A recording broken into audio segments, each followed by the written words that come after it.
Shalom and welcome to another in our series of podcasts from Temple Beth Am, a dynamic center for conservative Judaism in Los Angeles. This is Meditation and Mindfulness with Rabbi Adam Kligfeld. Boker Tov, good morning to those who are joining on Zoom and to those who might be joining on Facebook, on the Beth Am page or my personal page.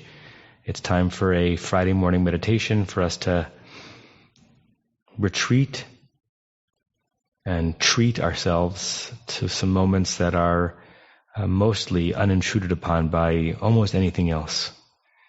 As we discussed many times when we talk about meditation here, there's an aspect of meditation which is emptying your mind. So it's just the contours of your own spirit that are filling you up. And there are parts of meditation that are filling your mind with very specific things, with a sense of intentionality, so that when you emerge from the other side of the meditation, there's some movement that you've done in your soul. Not so different from prayer, although this is not specifically a prayer experience. And so much of it has to do with how we position our bodies and how we position our spirits and our souls. So I'm going to invite you all to close your eyes.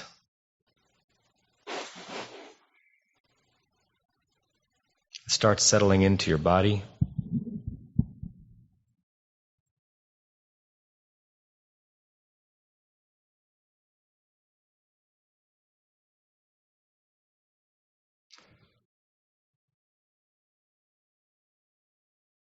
Start descending into a place of knowing your body, recognizing the aspects of it that you haven't paid attention to recently.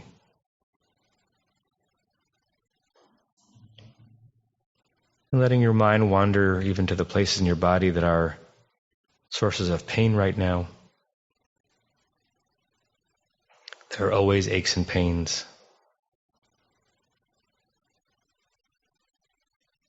Some of those aches and pains can be healed with medicine, some with stretching, some by a professional.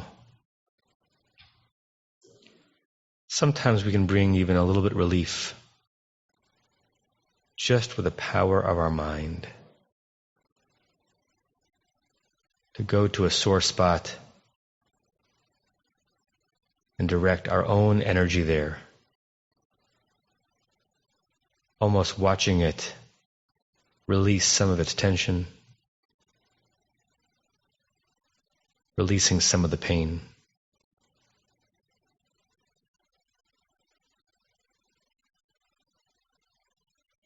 And try to enter a very intentional stillness, a stillness which is not sleep or slumber, but as little movement as possible. Almost as if you're holding a yoga pose. This is where yoga informs meditation and meditation informs yoga. Meditation informs yoga because each of those positions is an opportunity to meditate through your body. Just holding the moment for whatever comes to it. And yoga informs meditation because we're not changing positions. We can consider this entire position, this entire sitting, its own asana, its own yoga stance, with our muscles aware and proactively holding this position rather than simply slouching into it.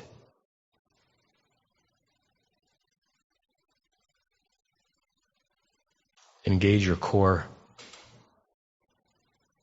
to help support your back. And be aware even of the micro muscles that are holding the position of your hands on your leg, that are holding tension in your forehead and around your eyes, See if you can release them. Envision what you look like though your eyes are closed and you're not looking in the mirror. And imagine trying to hold the position that you're in with as little movement as possible, which might allow and give space for movement of your mind, allowing thoughts to come in and then being released, as if your mind is simply a way station. You cannot control, for the most part, the next thought or image in your mind, but you can open the door on the other side and let them flow through you rather than claim you and define you.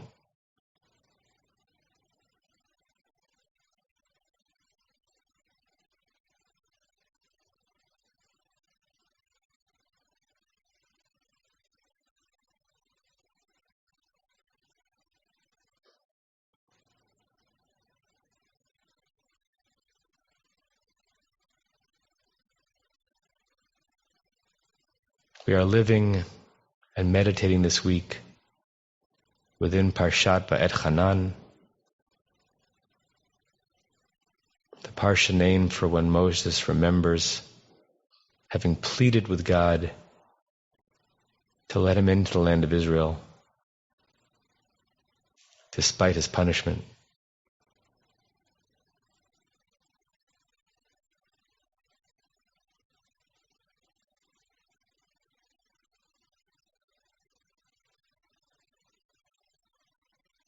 Va'etchanan means, and I pleaded, I begged. And two very different streams of thought emerge in medieval rabbinic thought about what the context was. Some, like Rashi, believe that Moshe pleaded even though he had no merits. He had no case. Like we say in Avinu Malkeinu, Ki ein banu masim. We're not deserving of this grace we're asking for, but we're asking anyway. Moshe knew he had no coins in the bank, but just entreated God's sense of mercy.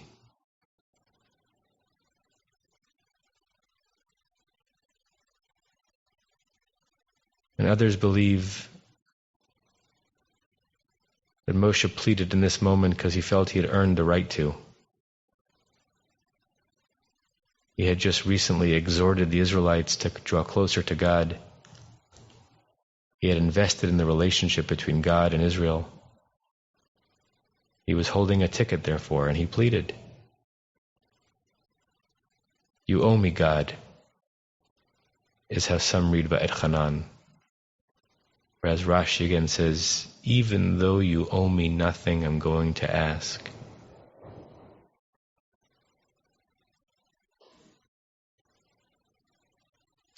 Place yourself either in the position of God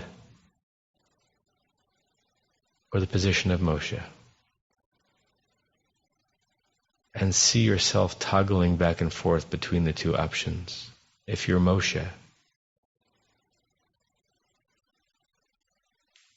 observe yourself in a position that is relevant to your current circumstances, but you're asking for something that you deserve, that you've earned, that you've worked for. What does it feel like to have to beg for something which you believe is coming to you? And toggle between that and watching yourself asking even though you don't deserve. Sometimes we just want an unearned treat.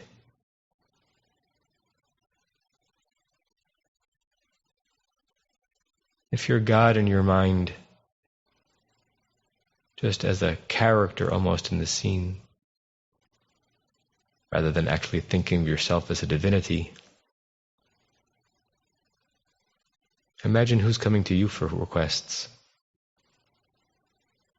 Who is asking? Who is begging?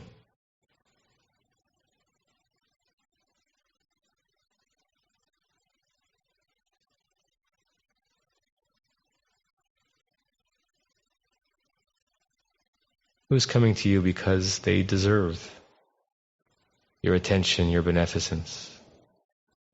What does it feel like to bestow to someone attention or a gift that they've really earned? And who is coming to you with no merits,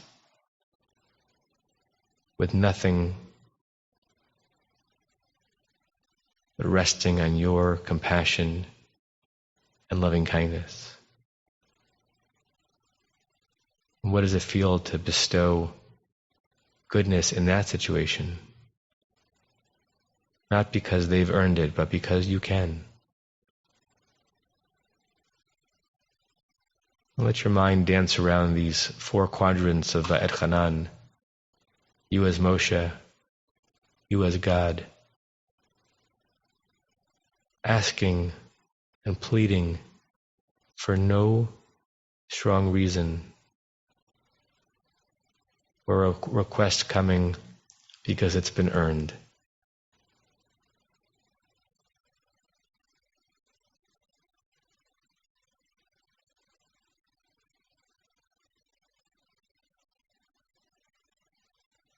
And perhaps begin to think about how this meditative moment might inform your stance and your reaction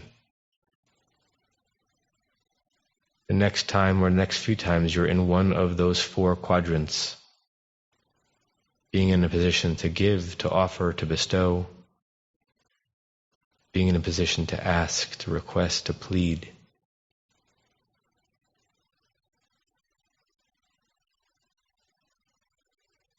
Breathe into that for a few moments as we come towards the end of this meditative trance.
When you're ready, you can open your eyes.